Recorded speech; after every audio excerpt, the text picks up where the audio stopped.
Welcome to The Leads Are Shit. This is a real estate magazine podcast, and we're here with the owner of Real Estate Magazine, Andrew Fogliato, who also happens to be the founder of Just Sell Homes, which is a real estate marketing company so that real estate agents can just sell homes. My name is Taylor. I am a real estate agent and team leader in Edmonton, Alberta, and I travel North America being a general nerd for hire, hanging out with a lot of agents that would be considered top agents. And here we get to collaborate on the edge of that, where Andrew talks a lot about marketing, understanding how people receive things and where that comes from. And myself, I'm doing conversations for cash a lot of the time. That's really where my wheelhouse is the strongest. And together, we know that when these things don't line up, you guys say the leads are shit. And I wish more people knew that because sometimes people don't like that name. Got another one recently. We're very Yes. unprofessional. Yes. So we've been doing pretty good because we get Yeah. mail on both sides. So we've been getting Yes. some supportive mail No. and getting some support in person. When we were in Halifax last week, I had a lot of people come up to me and say, "Hey, I've been watching on YouTube, but how do I get this in my car?" Or they'd come up and say, we've actually been in attendance. Or Yeah. where can I find your podcast? And that was cool. Is there an address I can send the hate mail to from Craig? Yeah, Craig, there's an office in your plaza. I believe it's this little one that you can send it to. I believe you can see it from your window. Oh, they're I know the gone lady now. that works there. Her name is Helen. It's Helen Waite. So if you Uh-huh. have complaints, you can go to Helen Waite. Perfect. There's if you actually knew the office we were talking about, that makes it even a little bit funnier. There was a special place by the hour you could that happened to share his plaza. But it Oh. sounds like they're gone now. Yeah, so a Oh, massage place. yes. Yeah, so he had Hmm. from his office a view of this other, which I was saying could be great lead gen because like see people go in, get a photo, and now you can tag where you're gonna hit your divorce leads. Um, Whew, spicy. separate, just a lead gen tactic there. Uh, anyways, I guess they're gone now, so you can't do that anymore. But that's what we call outside the box thinking. Um, but we had So, a play today. when you were in Halifax, did you get any live feedback? Yeah, so I mean about the show, Was like it actually, was it more Craig? Craig was not allowed there. They wouldn't let him in the room. Are you kidding me? Yeah, but they might Um, want to hear him more on the podcast. no one's ever said they want more Craig. Um, no, I'm just actually some people do. He's actually quite good. When we had him on, people really like that. And Braden, I got a lot of good feedback about the Braden episode. And then I got a lot of feedback just people who like the show, like people that hadn't seen their name before, which is always nice when you and just have people come through that you haven't seen their name in the chat or anything like that. So if that's you, just start chatting. Let us know you're there Yeah, because it's and nice. please let us know who you are and where you're from. Those Yeah. reference points are great, and there's other agents here that might meet somebody tomorrow that's moving to your neighborhood. Yeah. So we'd love to make those matches and also get to know everybody a little bit better. Good to see a few people here that are starting to become like series regulars.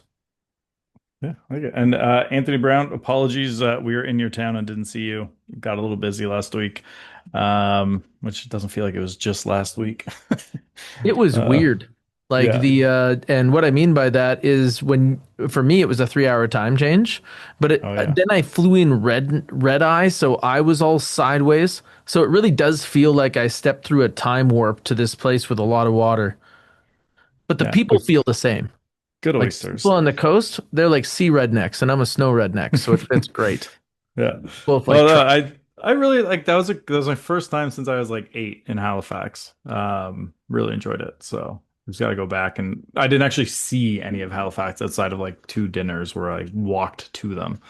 Um, so I gotta go back at some point and actually see Halifax. Well, over the last few months, we've been talking a Yeah. lot about presentations, and I'm sure some people are presentationed out, like presentation to the face. In fact, it all ended up being training for me because then I was in this pitch competition where presentations are key, and that was fun. But that's also a great culmination to this part of real estate, where a lot of the time we talk about that point because we believe that the decisions are made at that point when you're presenting in listing presentations. If you're not doing them now, buying presentations, they're the new black. because when it comes down to it, signed buyers are incredibly valuable in buyer markets. So if you can make a great presentation that people sign at the table, it will limit your loss. It will limit the opportunity that you end up with people that bought a house but not with you. It'll limit the opportunities for situations where there'd be disagreements about fees. There's all kinds of things that it sorts out. So if you want to backtrack and find some of those, you can. But I think Andy put it really well when he was talking about make a presentation and then you have to test its conversion. And if it's Yeah. not closing 7 out of 10, 8 out of 10, 8 out of 10 is really where you want to get to before you scale it. And Andrew, once we Or have raise your price. something, yeah, there you go. Once we have something where we like now we're table ready, we need to get to the table a whole bunch more. Yeah, at the end of the day, that's what it's about, is just how many people can you share or do that in front of who are also qualified, but basically how many people can you share your sales presentation with on the buy or list side? Doesn't matter at the end of the day. You just need to get it in front of more people. And then like this is where I love like when we talk about is like the angle of do we get in front of the most amount of people or the least amount of the right people? Where do you want that to come in? Well, you've had a spectrum of clients. So Yeah. would we say that there's clients that are near capacity, they do really good business, they have high conversion, and what they're talking to you about is filtering for Yeah. ideal client profile that wants help right now? And that's what I always come, and this is one that we have to talk with people all the time about is like, again, if we're using that spectrum of like, this is the general public, this is a client, where are we capturing them and how much work do you have in? Like, if we're not capturing them until they're almost a client, you want to have a pretty huge filter in there. Because if you're not going to do anything, like, you want them to be like ready to go at the moment if you're getting them all the way at that point. If you're getting them over here, you do that filtering after you get them. So it's like, is it That's a marketing fantastic. filter or a sales filter you're pushing them through? And And that's where a correct lot me of if I'm people wrong screw if up. you happen to be in our peanut gallery, but you might need just a little bit closer to the mic about Yeah, an Apple difference. I always do that. So that way, when you're talking, you're not like they're turning the volume down, and then when I enter, or they're turning the volume up, and then when I enter, I blow their ears off. Yeah. And also, I'm not sure if anybody else is seeing that, but are you getting a little bit of freezing on your side there, Andrew? Yeah, I am. So you can still hear me though, right? Yes, we can. The So clarity and the speed is good for I your voice. don't know what's going on with there's just a computer issue I've been having actually basically since I got back from Halifax. Of just randomly on my calls, it freezes the video and that but everything else works perfectly. So Oh, it's so something you're I like have to deep try into and this. yeah, no, this is an ongoing issue that so like right now all I've done for this call, which I just reminded myself to do, I started quitting every other program. I'm hoping it's just like a bandwidth thing on my computer. Hmm. But we'll see if it happens again this episode because now everything else that is not needed is closed. Yeah, there's also been like a new iOS drop, so this could just be like one Yeah, of the it series could be of related to that. There's conflicts that always, creates. whew, I almost just quit Zoom when I was closing stuff down. That And would then have we been were awkward. gone. Yeah, good episode, guys. We're out. Okay, so Yeah, circling back in there, yeah, you want to decide like what you're actually shooting for, and this is how we should talk about everything: is audience first. yeah, So who do you want to talk to, and then how are you going to talk to them? Now we're at a point where we can start talking about content. yeah, So let's basically neutralize some of those so we don't get into niche. So we're going to go yeah, general population first. So if you're an agent that's, in many markets, basically has a healthy-ish business and just looking to do a bit more, you have a yeah, budget for things like ads. So you've been able to get enough business through relationships and direct activities like doing open houses that you're sharp enough to convert. You should be in that level of shape before you really start doing an ad spend yeah, because there's so many people that blow their money and have good marketing, but their conversion is gross. yeah. And there are some exceptions to how we look at it, but like as a general rule, you shouldn't spend a ton on advertising until you know like if X number of more people come through, I'm going to get this much out of it. And there are exceptions to this, which I'll get into. But like if I'm going to say drop 5,000 on ads, I should know it's because if I send this many more people to it, I'm going to get this much more out. The flip side of that is sometimes you just need more people through a system to test it. So you're like, okay, I need to send 1,000 people through this to know what my next steps are. Because like, And the more money you have, the more data you can crunch quickly. And that's yeah, actually how a lot of the top producers do it. yeah, that's all it is. A lot of testing and testing. But like once you've figured out what it is, and the way that we look at like a lot of marketing, again, to use a very simple analogy, is it's like searching for gold, right? Like you go out, you send a ton of people out looking for the gold. Once someone finds it, everybody rushes there until the gold's gone. Right? Same with marketing. Like let's send out people here, here, here, here, here until we find the thing that works for them. And then you go all in until it doesn't work anymore. And then you go out again and look for the next one. So you can get nichey if you do if you want to try to go around. Like right Yeah. now, we see things like Canada Post is on strike. Yeah. We also see that like that's going to push a lot of people out of mailboxes, right? Yeah. Like a lot of people are going to, if they can't get into people's mailboxes for a certain amount of time, they're going to choose alternatives, and they may or may not ever go back. So you Yeah. can see some things that might be a little bit disruptive, and sometimes mail is like vinyl, where it will come back through popularity because there's too much noise in the digital You get the spaces. print back. Yeah, yeah. Oh, Yeah. yes. It also Yeah. has a Oh, you spot have on it right high. behind you. Oh, hell Yeah. yeah. Well, I got like 30 here. The But so like this is an interesting one just on the topic of direct mail, and I know like Craig's here who is a big direct mail guy is like, what do you do when you can't now send it? Like, because there's basically two options. And I mean, again, oversimplification. One option is you find a new source of clients. Second is you go hire someone to hand deliver the mail. Like the yep. numbers could So work. you You have could to know turn that. this into a flyer route, Yeah. depending on how big and how frequent, and that would be a different spend, obviously. Yeah. And your numbers have to still work. But honestly, like there's things that can be done to offset, you know? Like I really have imagined what my team would look like with somebody that's dedicated to like physical things. Yeah. So can we The deliver gopher. more like more door hangers around listings, more sign deployment? Like can we deploy 50 signs? So Like you want a just gopher. more stuff. Just Oh, gotta Craig hire. went to door knocking. I love door knocking. Yeah. So like you Do got to that. do something. And like it's just part of it. Anthony's been sending his kids door to door in his farm since the strike. I Ooh, love that. Kids yeah, are that's such what a a good way family to do it. business is about. Yeah. You put those kids to work.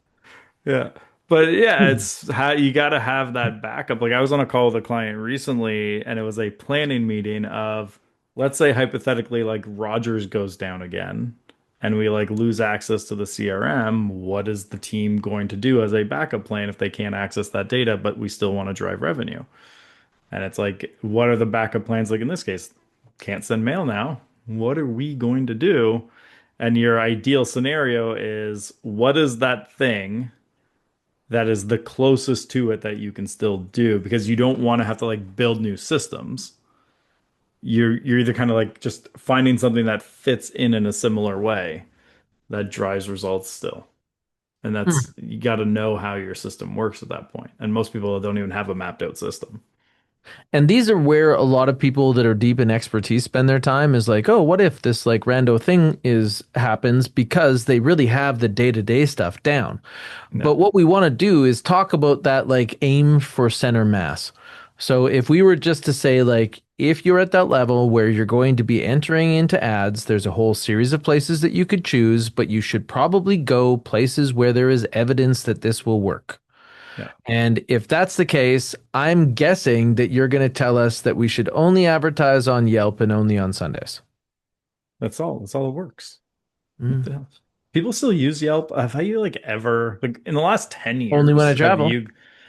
you still use it though? I have Yep. not. I couldn't even tell you the last time I went on Yelp. Yeah, I'm using Um it less because Google Maps got better.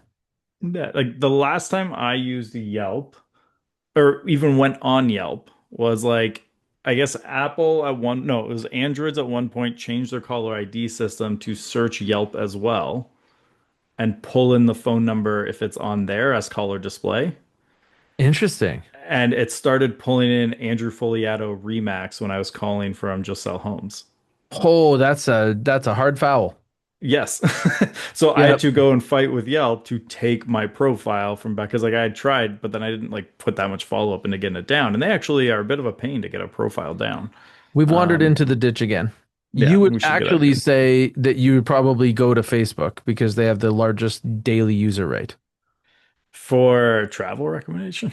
No, No, for no, running never. ads so that you can Running get ads. listing and But buying appointments. that's well, so this is again where systems come into play and what I have. So Facebook and Instagram, I would go to first for someone newer because it eliminates the most variables you need set up, right? Because like Google ads, you're going to get higher intent leads. So if you're not good at converting, while they're more expensive, your conversion and follow-up skills maybe don't have to be as good, Well, let's explore it that way then. but you So need a really good YouTube is going to website. be better filtered and it Yeah. would be an option.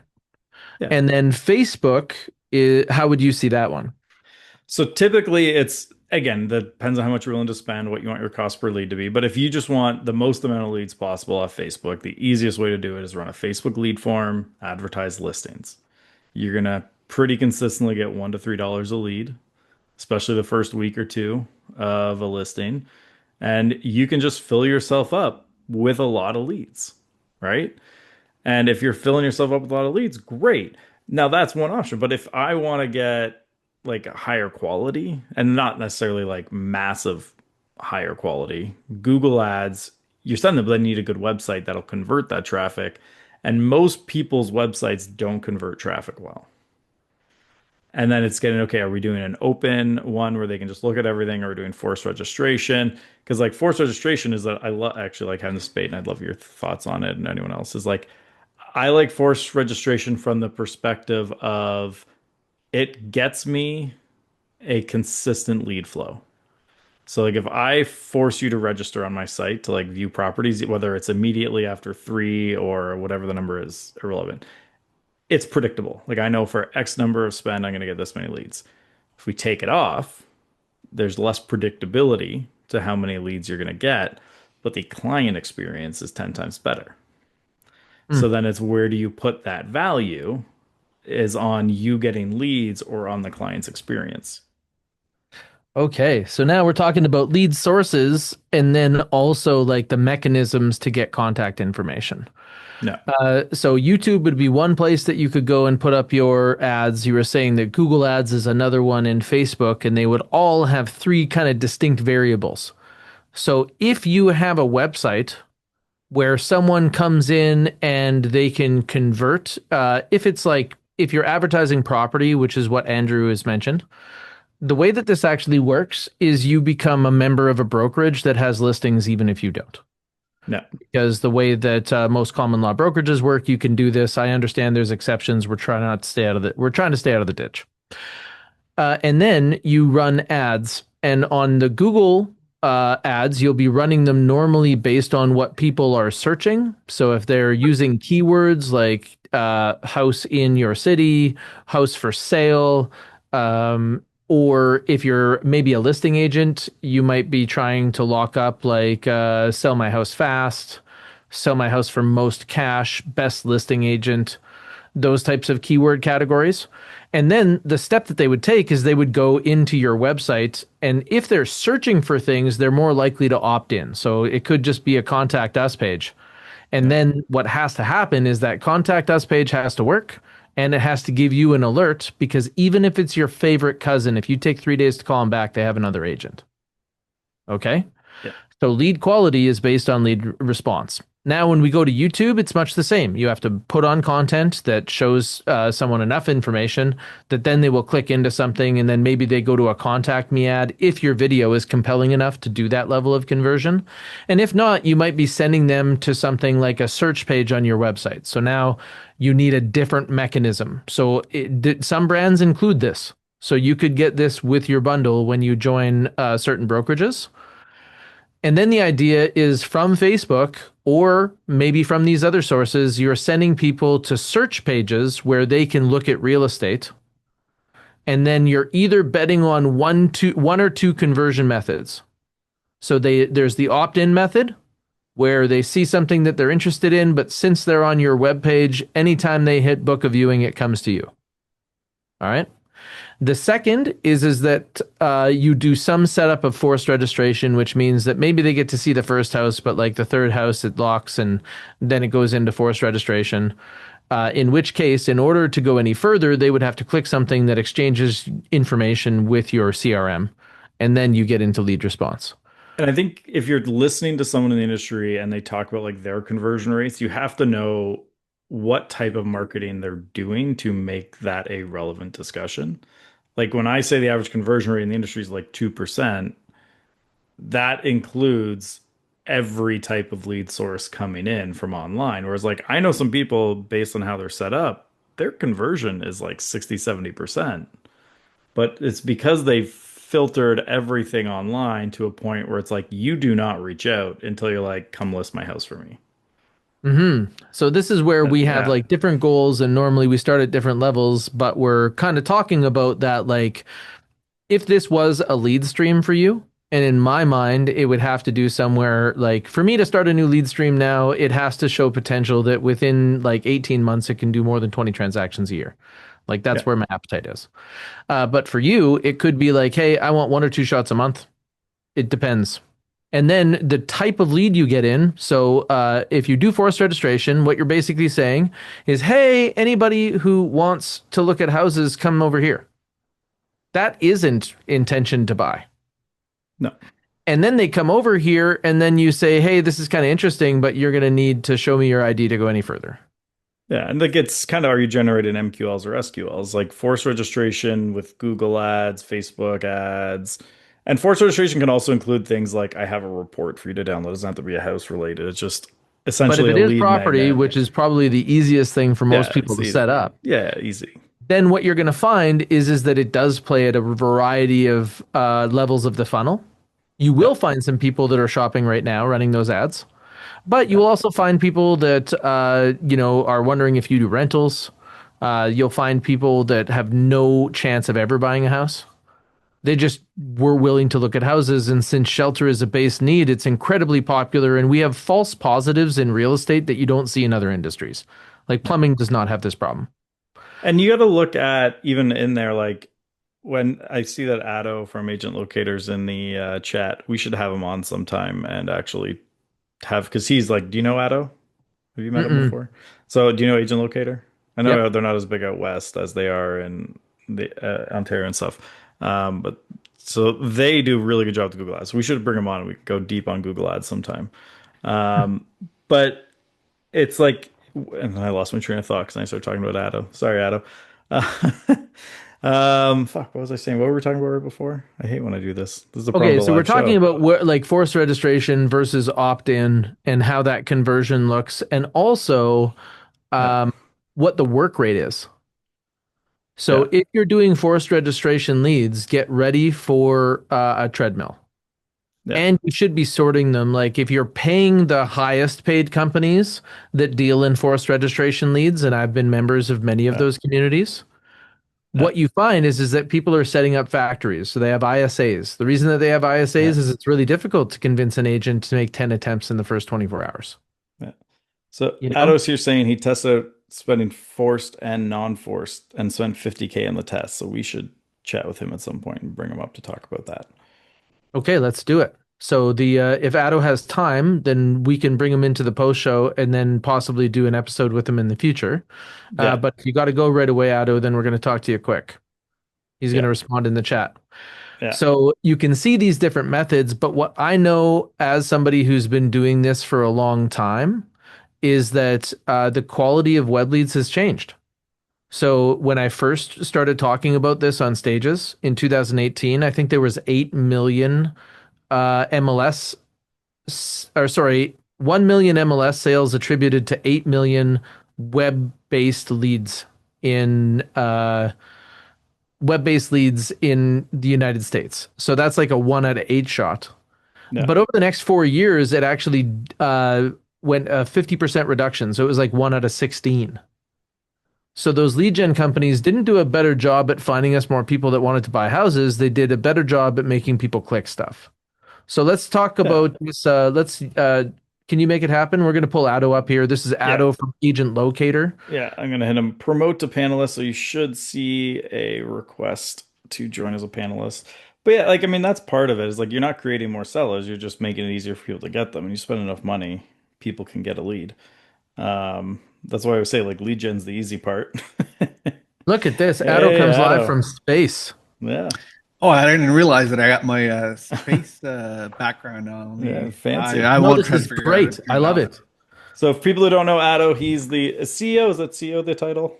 Owner of Agent Locator. I'm the garbage man to the Yeah, CEO to the all. I does it do it all. all. Yeah. So like I've known Addo Absolutely. now for what, like 11 years ish, something like that. So like we send a lot of referrals their way for Google Ads, things like that. So you did a test. You spent 50,000 sending traffic to a site with forced registration and non-forced. So what'd you find from that one? Yeah, I'll tell you a little bit in the background of it. So what happened? I mean, we had this one client that loved lead generation, and he had an ISA department set up, but he's like, hey, I want to test out having a completely separate campaign where we have absolutely no forced registration to see what are going to be the effects. And this was an individual that actually does a really good job at actually follow up and calling the leads and everything else. So when they summed it all up at the end of the day, to see how much money did they transact from spending 50K on forced legion and spending 50K in non-forced legion, they made a ton more money in forced legion than they did off of the non-forced legion because they're following up leads, because they're doing what they're Yeah. supposed to do with the actual leads. So if you have the system set up to actually call the leads, follow up with the leads, having listings sent out, nurturing the leads with a platform, and doing what you're supposed to do, you absolutely should have forced lead registration on. So I like to explain that as like an open house. If you have an open house and if you have an optional sign-in form, nobody's signing it, right? For the most part, people are not going to fill out their information on purpose. But the idea with the non-forced registration kind of thing is let's get these guys hooked to the website so that they can keep coming back. But what ends up happening is they end up registering a much longer time later. And that's what he wanted. That's why he spent 50 grand on it to kind of see, hey, I don't want to test this out for a week or so. I want to test this out for a long period of time to see what are we really going to get from this group of people where we spend a lot of money on it, get these people to the website and see whether they stick or not. So do you know, and you might not have the answer at your fingertips, for the 50K on each, how many leads were generated on each side? Or roughly? Oh boy. Well, they've been generating leads on the lead generation side, on the capture side for the longest time. They never stopped that, right? Yeah. But I don't remember the exact number of leads. I know it was a lot less leads. I can look it up to find this was like Yeah. not maybe 6 years ago. This is a while back. Yeah. That they wanted to test this out, but I don't remember the exact numbers in terms of how many leads did they capture on the non-forced. Do you remember how long this test ran? Uh 8 months. 8 months, I want to say. Yeah. So they were running about $6,000 a month. Yeah, this big client. Yeah. And I mean, that's pretty much what I would have expected from it. If someone has their systems dialed in, they're going to get more business from it. But it's like you got to have it really dialed in. Like I'd be curious, like conversion rate, not on like total amount, just like is that a higher conversion rate on the ones that didn't have forced registration? It was a higher conversion rate. Yeah, you're just gonna get way it less was a of higher them. conversion rate for sure. I mean, Yeah, they think like did, from what I remember, 4 or 5x on the conversion rate perspective, but just the sheer volume of leads didn't make sense at all. That you just weren't getting leads. Yeah, and that's why this is like a cool thing, because this is not a common story. You're not going to find a ton of people that have that type of spend or that do that level of A/B testing on something like this. But it also isn't a sample size. So when we take a look at how many leads that this can pull in, you'd have to have a small army in order to do the level of conversion or have some really tight systems. We've worked in the past with doing things where we had like a cauldron of MQL leads that were basically waiting to exhibit behaviors online before they would trickle into us engaging them. So we've used some of those top tools it definitely can be done. And then on the other side, with those non-forced registration leads, what is the level of capacity that someone has if it's a much lower lead flow and you haven't changed the team? Because you better believe that most of your teammates are now out doing open houses and other lead gen activities because of the disparity in the amount of leads coming in. No, 100%. No, he never stopped the other side. He continued generating leads on the other side completely. The one thing that I can tell you for sure, I mean, testing this, having tested out for so many years, if you're paying for the traffic, you cannot not have forced lead registration. You have to have forced registration in order to make it work. If it's free traffic, if you get organic rankings and you're getting that traffic coming to your website for free, 100% you can get away with not having forced registration because you're not paying for the traffic. You're going to get quality in that case because you want the majority of coming in. But on a paid traffic perspective, you got to have. I'm curious, how would you see it? Because like one of the things I'll talk to people about, because like from a brand perspective, I like it being open because I want people to have that experience with my brand of being open. So like if I were going today, like let's say I wanted to start over again as a realtor or go out there, how I would probably set it up is open main brand site, unbranded force registration site to pull in leads. Do you see people doing that much, or like how is that typically set up? Yeah, all of our branded websites, we suggest to client, not suggest they even want that because we separate brand and lead generation. So we have two separate websites for lead gen and brand. So most of our clients who have their own listings, they don't want lead generation on their own listings at all. They don't want their client coming to the website, going to their homepage and saying, well, I can't even view my listing, I have to sign up. So on the branded site, we open it up. We don't force anything on branded site for sure. Yeah. Yeah, it's interesting to see both of those sides and how they work and where they function. So it's cool that you're able to share that test. Obviously, it's agreed upon that forced registration is the way the game is played right now.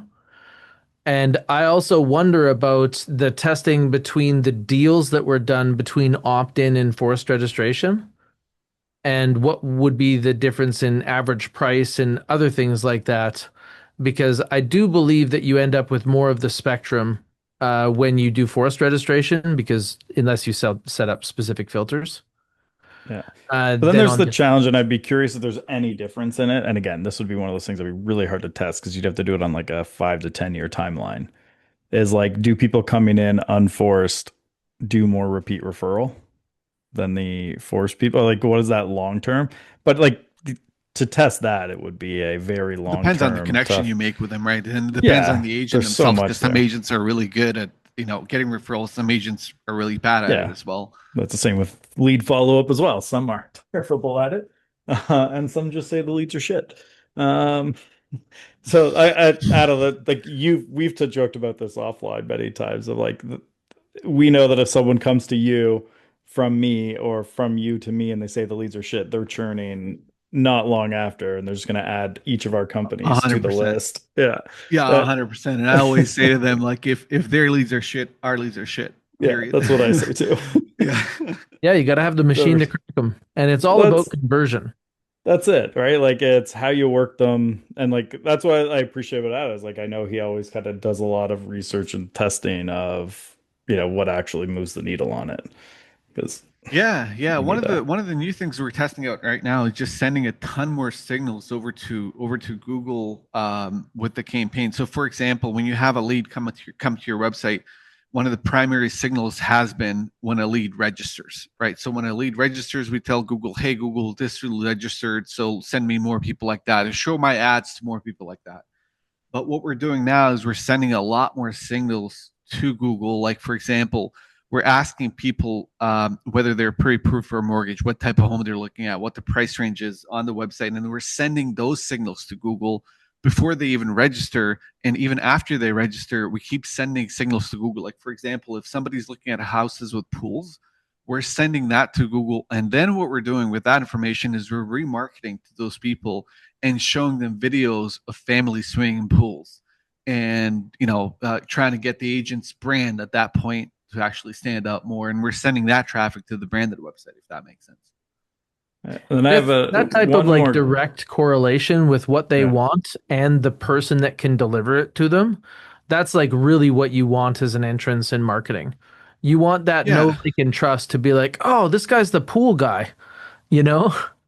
Well, like this guy becomes every guy because what we're doing is we're seeing if a person is looking at pools, only then they're seeing those ads on Google, or I That's mean what I on, mean, though. But it yeah, yeah, associates the agent with their interest, true, which is yeah, like, absolutely, Yeah. because if there was somebody who looked like they were the pool guy, and if you're showing individual personalized ads like that, that's the effect you're getting. I'm curious, Addo, if you've how much testing, if any, you've done on this, because we've only done it with a couple of clients and it's hit and miss on the results, but low enough spend, it's hard to say definitively. Have you done any display campaigns restricted only to realtor.ca yet? no, No? no. I wanted to, and I know you and I talked about Yeah. it a little while back, but I never actually. I forgot Yeah. about it honestly, and I Yeah. really haven't tried it yet.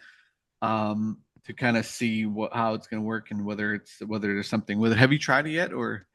A little bit, but it's been like we don't do a lot on the Google side. Like we typically only work with people on the Facebook and Instagram side now. We Yeah, have a few clients that just because of scale, we do Google for them as well. But it's not many. So like we're one primarily we're doing it with now who's a realtor. But it's like a low volume. Like he makes might sense. get 500 impressions a month right now type of thing. Like again, it's really low for as part of his overall strategy, but like decent click-through rate.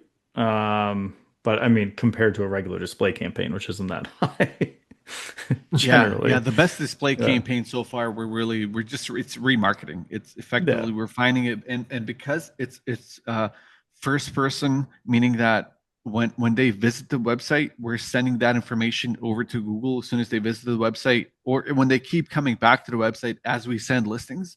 Every time they come back to the website, if there's a new piece of information we can send Google, we send that over to Google. And then we can remarket based on that information. And because that's first person, we're not limited by, all the surrounding of, the housing equality and all the other stuff. We can really target wherever we want. And that's the way in. I appreciate you sharing this with us, and I definitely want to go deeper on some of these tests and some of these things that you do. Ryan in our chat here was really stoked, so you may end up hearing from him. He knows But Ryan. thanks so much for coming by, Adu. Yeah. Ryan, Gilmore. yes, yes. Oh, Gilmore, Remax, Yeah. absolutely. Yeah. Yeah, yeah. Hey, All Ryan. right. No, I appreciate you guys having me on. We'll follow up with you because any tests you're doing, I mean, that's great content for REM. So if you got any interesting tests, shoot me a message. Maybe we could do some content around it. Yeah, yeah, absolutely. All Awesome. right. Sounds good. Thanks so Perfect. much, Thanks, guys. Adam. Have a good one. Bye. All right. We are good. That was good. I like pulling Yeah, people. it's cool when Um, people come by, and also like the people that you met, because like we had a great lunch with Ryan Gilmore in Halifax it's there. true. You had So never known good to Ryan see you. before. No, Yeah. no, and it was great. Uh, yeah. Go Um, back. Go So back a ways. when we're talking about forced registration leads, you really have to understand that if you're new to this, then this is going to have to be part of your daily work rate. And They you are need a very good system. specific to response time, Yeah. and they expire really quickly. It's like buying fruit. Yeah. And if you've built a business, you've been around for a while on referral, you're probably going to hate it. Like that, like literally my like number one predictor. So we have two number like 1A, 1B predictors of if someone's going to do well with online leads. One is if you've worked with a bunch of people and said the leads are shit, you're not going to be good. Number Well, you could two, get better, but you have to work on conversion. yeah, and most don't. The second is if I'm onboarding a client, I ask their primary source of business if the number's over 70% for a repeat referral and they've been in the business like 10 years, they're not going to be good with it either because they're so used to like all their business coming from like people who are ready to go and trust them already that they have a Yeah, really they're not hard time really adapting.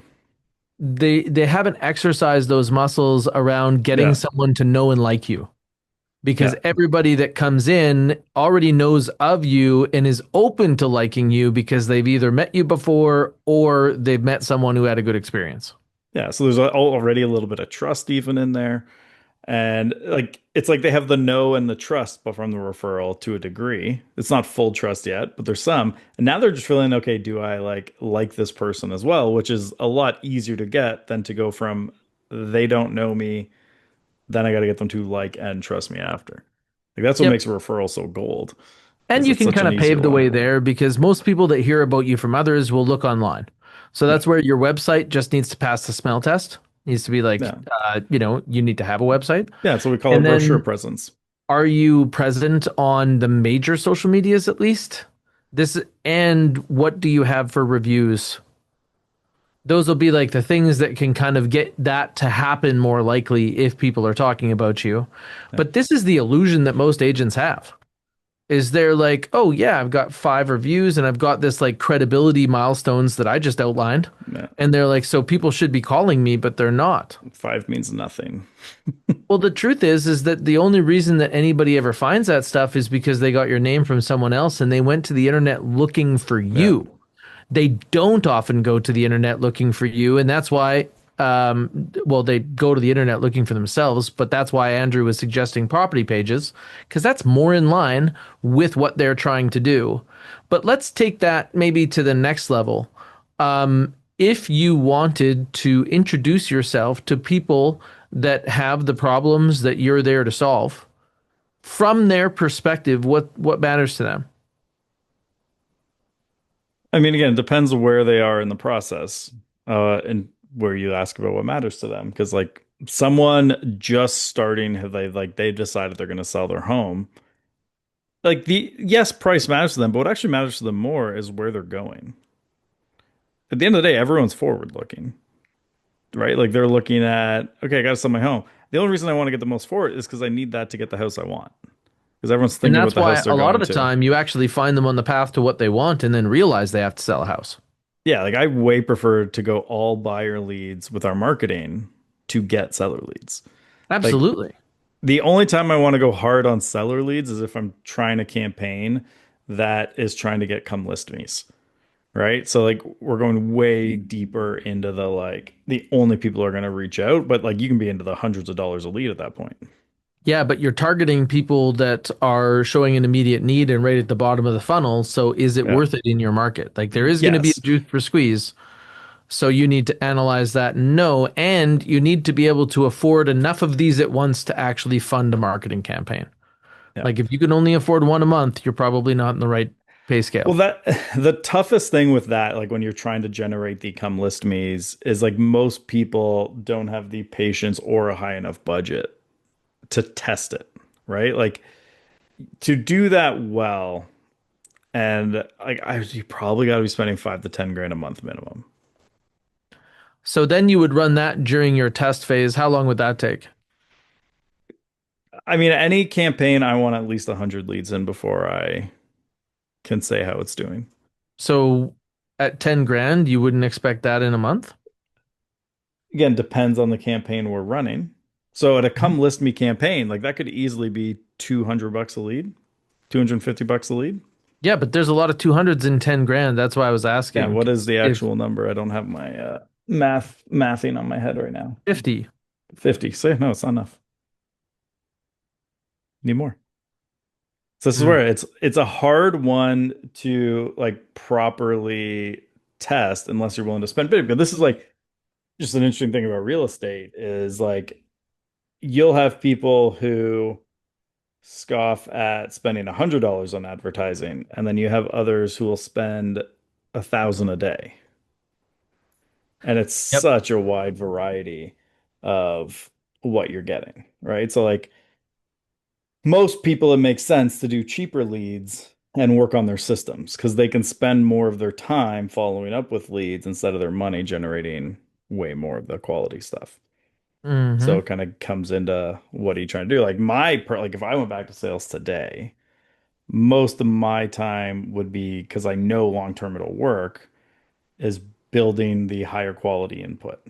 So like I want to bring in that high quality come list me style lead consistently over time. Like essentially like if you do really well on YouTube, the quality that comes off there.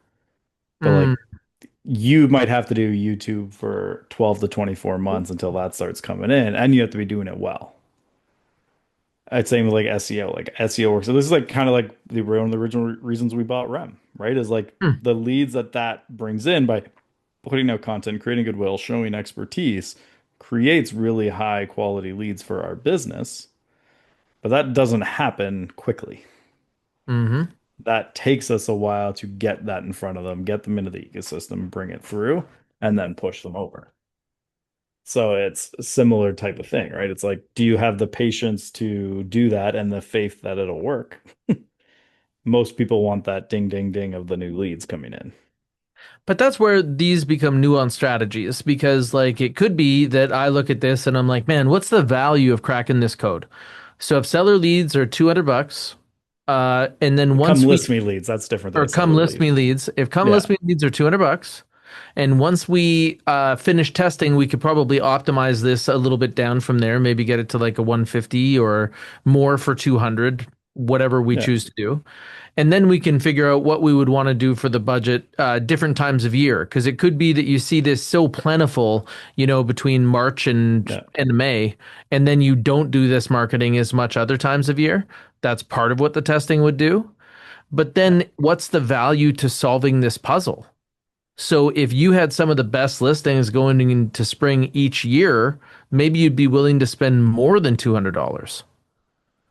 Then on the other side of it, we have to take a look at saying, like, all right, where's your business at and what's the appropriate tool for the job? We are talking about forced registration leads, and yes, you will get more leads, but if you can't be there to convert them, it's not going to work. Like, Whereas an open house is an event that calls people to yeah. you for 3 hours, so you don't need to give that the same amount of attention. So you can look at it that way. And then finally, when you talk about making decisions about where and when, you can use these in smaller strategies. So for me, I actually prefer forced registration leads on things where I have exclusive information. Yes. So I find Because they that when have to we're respond to talking you. about like that ethical trade of saying, you know what, actual people that are associated with my brand or my reputation, I don't want them to have an experience where it sounds like I have a paywall that won't let them in. But the truth is that if you make a play that's valuable enough, you can say, "Hey, listen, I have exclusive information, and the only people that get this are people that trade me their exclusive information."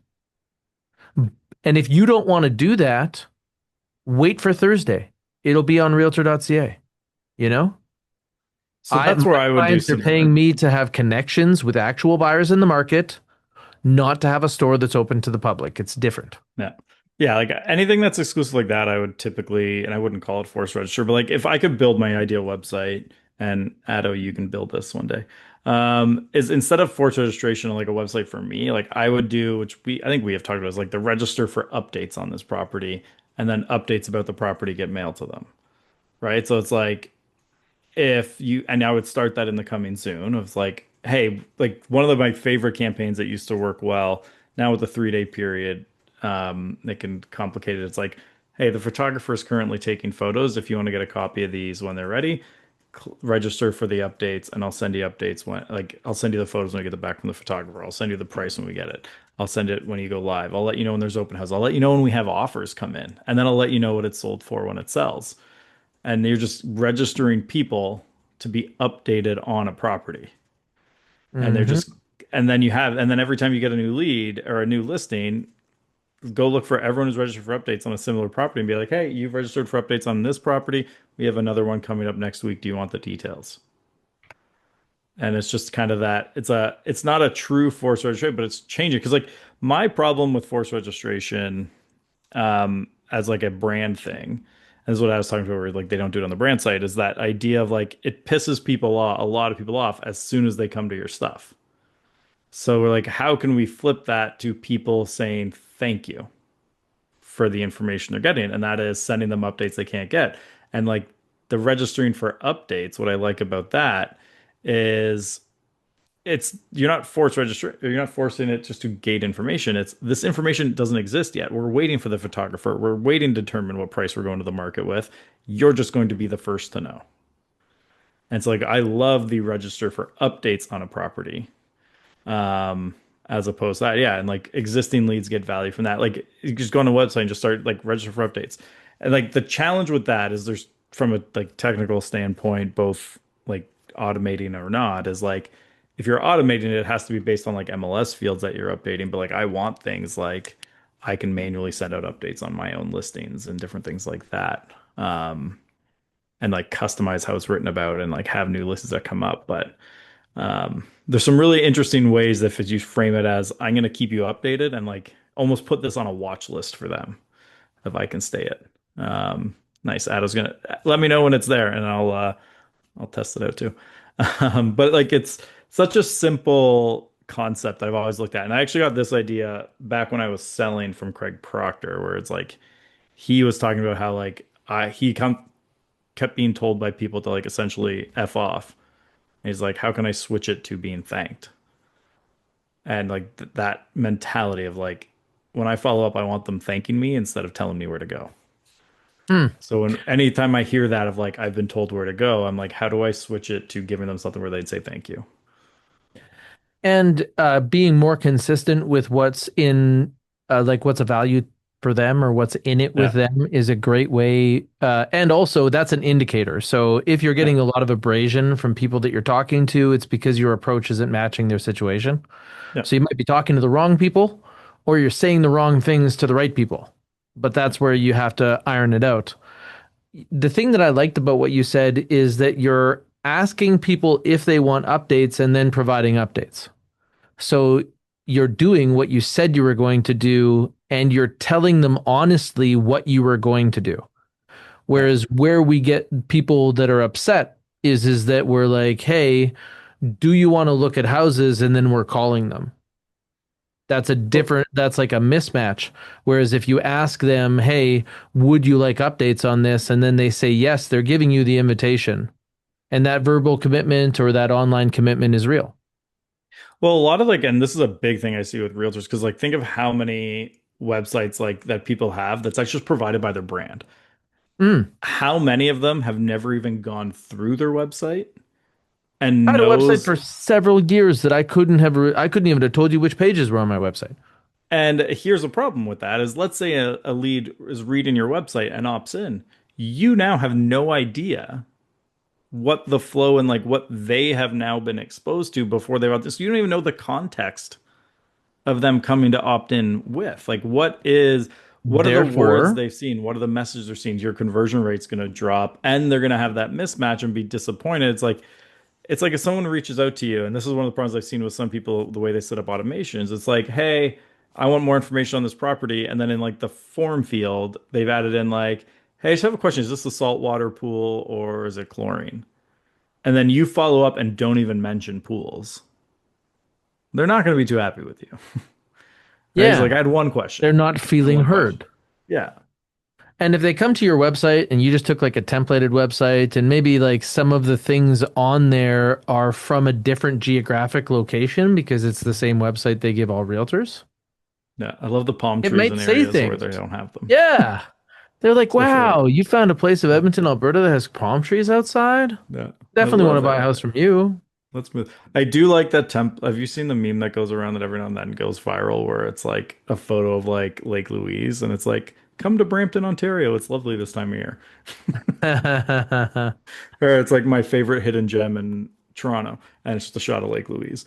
Um, hmm And when these things are yeah, out of alignment, that's where you end up saying the wrong things to the right people or the right things to the wrong people. That's where people say the leads are shit. That's like yeah, how it all comes from. So now when we think about the pathway that people are taking to you, it's pretty linear when it's an open house. yeah. Did they find you on the app? Did they see the signs? Mm. But then in an open house, you have to do things that help you know how to talk to them. So the first thing that we say when people come in is, hey, did you have to come far to get here? Now we know if you're a neighbor, seller, or if you came here with purpose, further distance, the more likely that is. No. And Do you then we make them can also register? ask questions like, hey, is this kitchen bigger or smaller than yours? Now we know if you're upsizing or downsizing. We get some reference points. We gather things like family, occupation, recreation, and dreams. And that's what Otto was talking about. He was saying now we're gathering more information and sending more signals so that we can have more lead awareness. And that eventually will lead to some type of rating system, which the industry has avoided forever, is like lead quality rating system of any kind. No.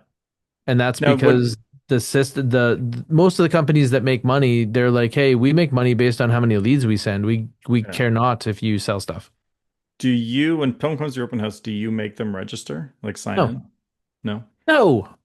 So add in the listing update idea. So now it's like, hey, come here, and there's like an iPad or a sheet that they can write in, and Mhm. like the sequence of it really matters, right? So it's like you don't do name, email, phone number. Do you want updates on this property?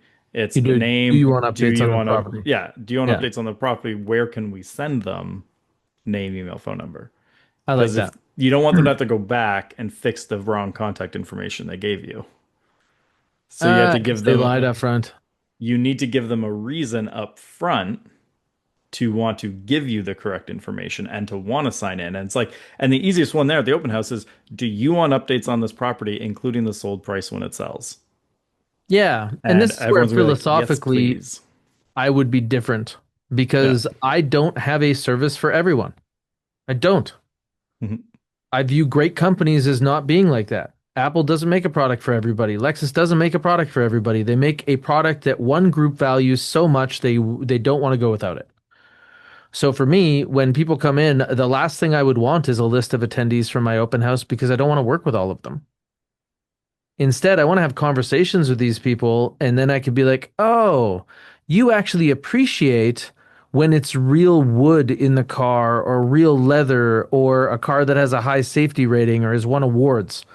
Like now you're our client. You're more likely to Now, value this experience.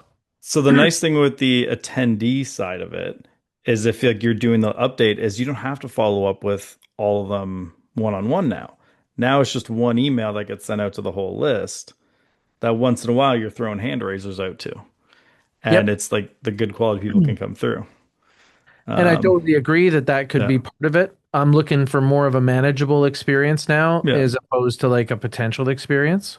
yeah, So we play it a little bit different. And with the amount of open house attendance that we get, we can manage it pretty well. We yeah. are going to miss stuff doing it this way. Like that's definitely a more airtight capture technique. Yeah. Well, it's in the Uh, day, it's what has to fit your systems. And I like, even when I look at best practices for anything, it still has to be the best practice that then fits how you work. Right. mhm. Like when we get And the back more to, alignment that yeah, has, the better. yeah, yeah. And then just perfect it over time. So like Ron here said he's been asking people for 5 years and one person refused. But like within that, how many of them is it fake info? Right. Like, so if we're having like they don't refuse to sign in, well, then really what we're trying to solve then is percent of correct information as well. Yeah, I would Right. say omission is still a refusal. Like lying or lying by omission is still lying. Yeah. And the same thing here is that you would have to measure how many people refuse versus how many people refuse to give you accurate information. Yeah. And then it's like like again, it's all testing of where is the right point to bring someone into your like follow-up system. And so like if you want to go sales heavy, you bring them as early as possible and then you hammer them. Marketing heavy is you bring them as late as possible so that they're ready to go by the time you actually talk to them. And then there's everything in between. Mm, Right. So like your system where you like you don't have them register, you're going a little bit sales heavier, which makes sense. Whereas like mine, it's like I want to go marketing heavier, so I don't have to talk to them until they're kind of ready to go and already know, like, and trust me. yep. Yeah, that's where it was works well, is we have the different approach. Hmm. Yeah, I like that. Yeah, So really what we're talking about overall is how to start taking your game on the road yeah, because this is a contact sport and you could play it where the only people that make contact with you are within arm's length. So you have to meet them at an open house or at a party or at a kids event, and that's how you play in real estate. And most of us start there. This is definitely something that you often graduate to.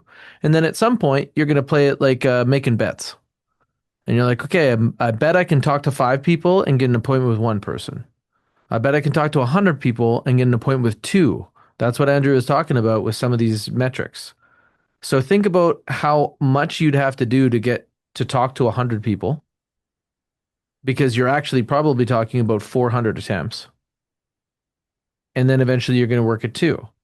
So it's kind of, it's a different, like, it basically is how much do you want to spend time eating? Like gorillas, they take 80% of their waking time to meet their caloric intake because they are a large vegetarian. They're living the dream. Yeah. Well, but the other side of it is us humans jumped the fence and started eating meat. And then it takes 20% of our waking hours to meet our caloric intake. And now with like technology, it's even better than that. But that's the advantage is look at the time you have to do other things like learn how to drive cars. And this comes back to what I talked about. Like, what if we put your full listing presentation on YouTube? We're Of working towards that. So yeah, right now we're working on improving my backdrop because I love Andrew so much. It says a lot about his personality. I'm probably going to take a different approach because I'm me. you're not going to put Dumb and But Dumber behind it.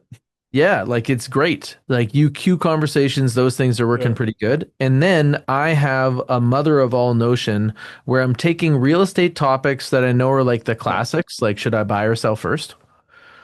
And then I'm taking them to make a gallery of videos that will be some shorts, which will include things like talking about those subjects to the four different buyer types. Like that cerebral buyer type, the buyer type that's looking for excitement, and then I can get like basically if I choose 20 videos times four, I'll have 80 pieces of content. And because they're so similar and planned, I should be able to rip them off in a few sessions and start to basically go deeper on how many people know me. And then yeah. I'd like to do a couple of like hour-long YouTubes on buying different types of real estate in 2026 as well as selling in 2026. And that's going to be my long line fishing where we can like run to those ads or modify the or like run ads to that or modify it. But I think that that's going to pull it together the way that you might want to see it. But I had to make a few steps to get there. Yep. And now we're at after show territory. Oh, let's close So it we down. are there. So I can stay on if you can, or do you have Yep, to I'm jump? good for. I want to Okay. do it while it bubbles. So if you guys have more Okay. questions, more stuff to talk about, we're gonna like wander into like our regular after conversation. We're gonna take a few questions, but if there's no questions, we'll probably pull the shoot earlier. Yeah. So if you're here live, stick around because we're going to stay on and turn off the recording. If you're watching the recording, too bad you missed out on what will probably end up being the best part of the show. So show up live next time and you can stay on for the after part on Zoom with us. So see you guys And if next you're week. looking for this, hearing a recording afterwards, head to realestatemagazine.ca. Then you can find our podcast and come in on Zoom and talk smack in the peanut gallery with Craig or end up on screen with us like Addo. We really appreciate that you come live or wherever you're listening.